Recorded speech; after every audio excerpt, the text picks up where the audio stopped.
Taramadana qaybta hore waxay noo marayeen raan obstacle madax iska saaraysa kadibna Jermanka uu soo baxayo. Arrinkaas oo fajac iyo la yaab kula naqanay inuu Jermanka nool yahay. Isla markaas Abukaati ayaa goobta soo gaaray. Abukaati waxa la yaab kula naqanay sababtu Jermanka banaanka u yimid. Asiga ku qaylinay maxaa yeelay sidaas darteed ay Jermanka ogaanaysa inuu hore u ogaay inuu Jermanka nool yahay. Isla markaas iyadoo caraysan ay kulliti ka qabanaysa. Kadibna ku dhahaysa sababta ay qarisay xitaa Jermanka inuu nool yahay aniga ay u ciyaaraysan Soomahan. kadibna Jermanka ay su'aadaysa kadibna waxay leedahay nolosheeda ayaa ku ciyaaraysa Soomahan waana daawanaysa sidii nolosheeda khatar u gashay ma ku raaxaysanaysa salca iyo saxiirka ay gelisay Jermanka wuxuu leeyahay istaji isla markaas ay ku leedahay sababta qorshahan iga qarsan ima aaminsanin Soomahan Jermanka ayaa markaas ku dhahayo hadaan ku aaminsanin qorshahan dham soo ma geli lahayn sababta sida uu sameeyay aniga ganacsada ayaa mar walba laba qorshe waa inaan yeeshaa isla markaas ay Abukaati wuxuu ku amray inuu si degdeg ah kamariga gabadha magaceeda ugu qoro idin ku wareejiyo waana sida kaliya Sanyan uu raay karna ayuu ku leeyahay isla markaas xanuun ayaa qabanaya Abukaati ayaa qaaday kadibna cirbad ayuu siinayaa maalinta xigta Yanran Abukaati ayaa la kulmaysa qorshaha maxaa loo bedelay ku leedahay markaas ay arkaan Jermanka oo markii qorshaha dagayay asigoo Abukaati u sheegay inuu been isku dilaayo si warbaahinka familkiisa indhaha ay ku hayso maadaama shaqada naqanaysa Jermanka uu isdilay gabar dhalinyaro u gursadana uu tagay hantida gabadhi xaaskiisa ay dhashanayna si hantidaas u wareegtay naagtaas weerar ku qaadayso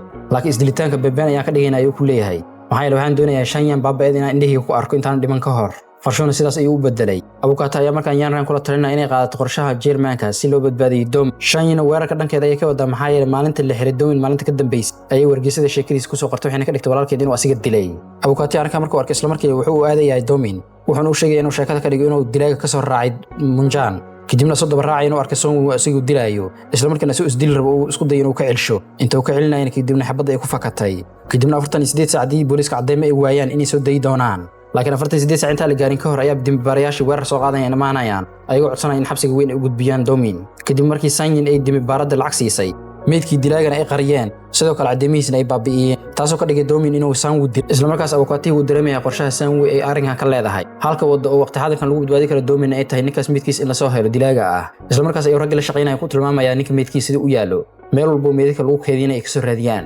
maalintii xigta oo Sanwu la doogayay ayaa Yanran goobta soo gaaraysa iyadoo dhar gaduudan oo qatar soo xiratay kadibna Sanyan ay u tagtay ay dhigtay waxay ku leedahay waan jeclaalahay booskiisa in adiga dhimato aad baan ugu xumahay laakiin hadda waqti xadirkan waxaan doonayaa inaan soo helo dilaaga walaalka dugta markay dhamaato Abukaati ayaa dadka kala banaanka u saarayo wuxuuna meesha ku reebayaa maamulka kambaniga iyo Sanyan wuxuuna u sheegay inuu halkan ka akhrinayo warqadda dhaxalka ee Jermanka uu ka tagay warqadan waxaa ku qoran aniga oo ah Gason Jermanka kambanigan wax alaala waxa hanti leeyahay iyo shirka aan ku leeyahay kambanigan waxaan ku wareejiyay Yanran sidoo kale waxa uu magacaabay inay booskayga buuxiso oo ay noqoto qofka kambaniga maamulaya waxaan halkan ugu codsanayaa dhammaan madaxda iyo shaqaalaha kambaniga inay gabadhan si wacan ula shaqeeyaan tanina waa dardaarankii ugu dambeeyay Gason nabaday Sanyan aad ay ugu guunaysaa arrinka maadaama lacag badan ay ku bixiyeen ninka meedkiisa in la soo helo waxa loo soo sheegay in la helay waxaan loo sheegay meed aan la garanayn isbitaalka la keenay cid qaraabo la ah oo soo sheegatan ay jirin sida darteed mar la gubaayo Abukaatana qorshe kale ayuu dagayaa maadaama hadii uu tago isla markaas loo diidayo uu yahay wuxuu raadinayaa naag ay qaraabo yihiin ninkani kadibna duqdi ayuu soo helayaa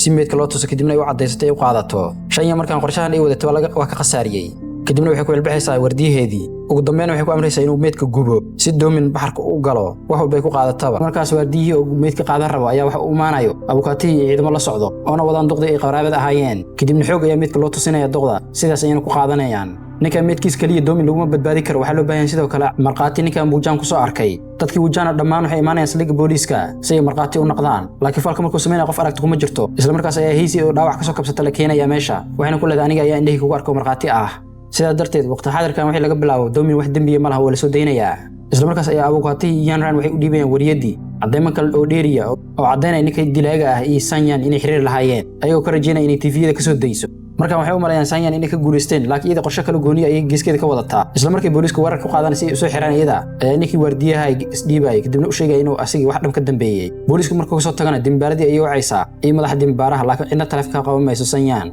maadaama markaan dhiiqay dhaxda ka taalo sheekada dhankeena waxay u maleysaa markaan ay soo gabowday isla markaas ayaa dhacdo la filin dhacayso shaqaaladii cusub ee Yanran guriga ugu tagatay ayaa suuq alaab ka doonanayso isla markaas ayaa badla kuwii guriga si dhuumasho la ku soo galaysa si khamri qaali guriga yiri u soo xado laakiin si lama filaan ay waxay ku arkaysaa Jermanka inuu nool yahay kadibna waa hubinaysaa inuu nool yahay in kale waxayna ogaanaysaa cudurka Alzheimer inuu ku dhacay oo xasuusta ka baaba'ay isla markaas ay teleefankiisa waxay ka wacaysaa Sanyan codkiisa ayana maqashinaysaa Sanyan markaan qorshe kale ayaa meesha ugu soo baxay isla markii guriga ay soo aadaysaa ayadoo kuwii ku amraysa in nalka dhamaan damiso guriga markay timaadana shaqaaladii way imaanaysaa way arkaysaa Sanyan guriga sii galayso Yanran ayana wacaysaa weyn u sheegaysaa waxa meesha ka dhacay. Yanran iyo abukaata waxay sugayeen Doomin inay soo dhaweeyaan.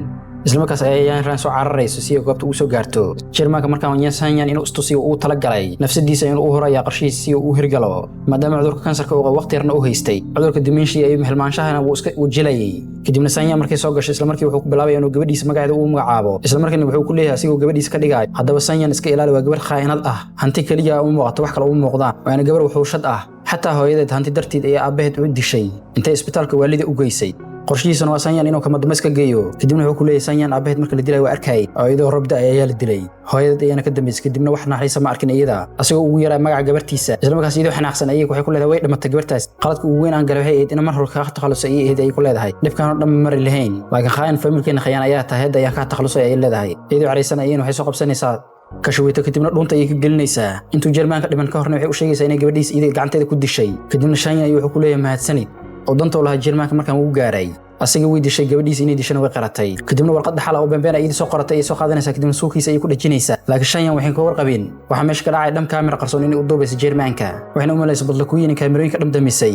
laakiin Jermaanka uu ka aqal badnaa kaamira ka qarsoon ayuu meel gashtay. Yanran guriga markay timaado waxay arkaysaa Jermaanka iyo meeyda meesha yaalo iyadoo aad u xumaanaysa maadaama ay ka soo daahday. kadibna qolkii kaamirooyinka ay galayaan si ay wax cadeyna u helaan. waxayna halkaa ka ogaanayeen in kaamirooyinka dhammaan ay dansanayeen. isla markaas ayaa Yanran waxay soo xasuusanaysaa maalinta imaanaysay inay ogaato kaamira khaas oo meesha ku qarsooneed. kadibna kaamirada ay soo hadeysay wayna helaysaa. dhanka kale Sanyan waxay u qayb galaysaa kulankii maalgashadayaasha kambaniga iyadoo isticmaalaysa warqadii feegeed ee dhaxalka ay ka saxiixatay Jermaanka markuu dhimanayay. codeynta waxay ka helaysaa 30 cod taasoo ka dhigan kambaniga iyadoo la wareegayso. laakiin intayna dabaal degan ayaa screen ka dambeeyay waxa ka darmay Jermaanka oo hadlayo fiidiyogiisa.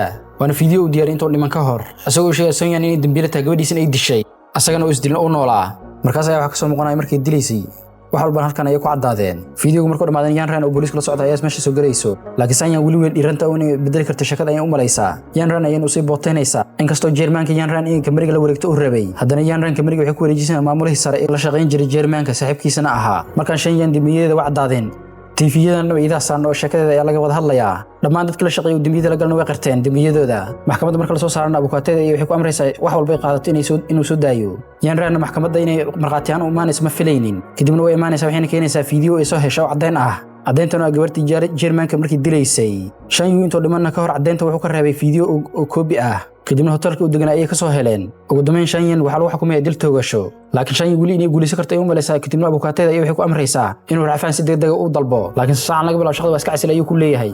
dhanka Yanran maadaama ay guulaysatay dhibaatooyinka dhab ay ka baxday markaan waxay isku dayaysaa dhammaan kaamirooyinka guriga inay damiso. kadibna folder ay meesha ka helaysaa oo Jermaanka ugu tagay iyada. fiidiyo ayayna daaraysaa kadibna Jermaanka oo raali gelinaya ay ku arkaysaa. wuxuuna ku leeyahay ilaa yaraantaada dhibaato ayaa ku jirtay weligaa cid garab ku siisa maana arag oo waalidiin xun oo ku dhibaatay ayaa la soo nooleeyay. hadda markaas oo weynaatan aniga ayaa ka faa'iideystay dhibaatadii ka daran ayaana ku geliyay. marka waa iga raali noqotaa gabar fiican ayaa tahay noloshaada hore u wada farxad ku noolaaw hana yafi maadaama qalad weyn aan ka galay qofka aad jeceshahay sinta farxada ku noolaaw ay ku leeyahay. Yanran iska oynaysa markaani asigoo ku dhahay buuga noloshiisa halkan ku soo xir ee noloshaada hore u wado. ugu dambeyn Yanran iskuulkii uu jaan ku yaal dhismihii ay u iibinaysaa. maamuladda ay inuu diraysaa warqadii fiina wiitu firiiku isticmaal ay ku leedahay. halka HJ isguursanayeen wiilkii aad u jeclaa ay taamin lahayay. Yanran way ka qayb galaysaa arooskooda. Doominna jaceelku way ka aqbalaysaa Yanran farxad ayna ku noolaanayaan. sidoo kale waxa arkaynaa badla kuwii weli waxay isgaadgad ku haysaa dadka lacagta leh oday lacag leeyahay u tagaysa ayaan arkaynaa. marka ugu dambeyn Sanyan markaan xabsiga ayaa la geynayaa. markaas ayaa xabsi sidoo kale waxa la soo gelinayaa Yanran hooyadeed markii aragtay Sanyan